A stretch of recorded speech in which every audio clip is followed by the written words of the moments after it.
Hello, my name is Aaron Mann, and thank you for joining me tonight. This is my birthday newscast. I was born July 9th, 1997, and tonight I'll be talking about 4 stories that happened on this day. First, we'll be talking about a seal named Kiwi being returned back into the ocean after being rehabilitated at SeaWorld. Next, we'll be talking about the CEO of Apple leaving his job. After that, we'll be talking about McDonald's fragmenting into 5 separate divisions. And lastly, we'll be talking about a comic winning over a crowd with no care for being politically correct. First, we'll be talking about a seal that was rehabbed and released back into the wild.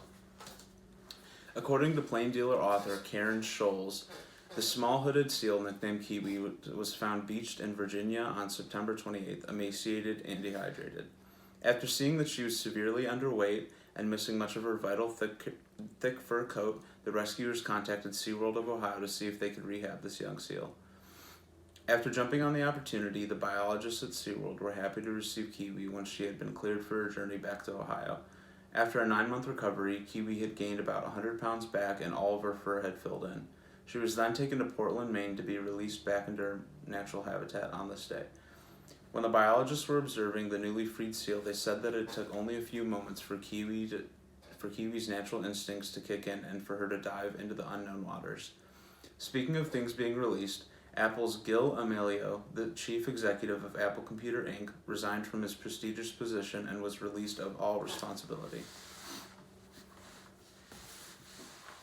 Gil was the second CEO of Apple to leave the job in a year and a half, likely due to the board of directors there at Apple Inc. However, Gil Amelio was not alone in leaving the company on this day because the head of technology, Ellen Hancock, also left her position at Apple. According to David Kalish of Akron Beacon Journal, in an attempt to stabilize co-founder, Steve Jobs is stepping in to fill the void until replacements can be found. Unfortunately for Jobs, the company has been seeing a decline in sales due to the need for a new operating system for all the Apple computers. While on the topic of lost CEOs, McDonald's also lost a CEO on this day and now has decided to split business into 5 independently operating sectors. This major revamp to the well-established McDonald's company is drastic and strategic for making franchise owners more responsible for their sales.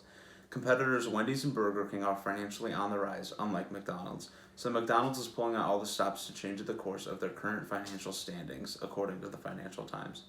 Similarly, in terms of flipping burgers, Jeff Wayne was flipping patties as he successfully performed his comic routine.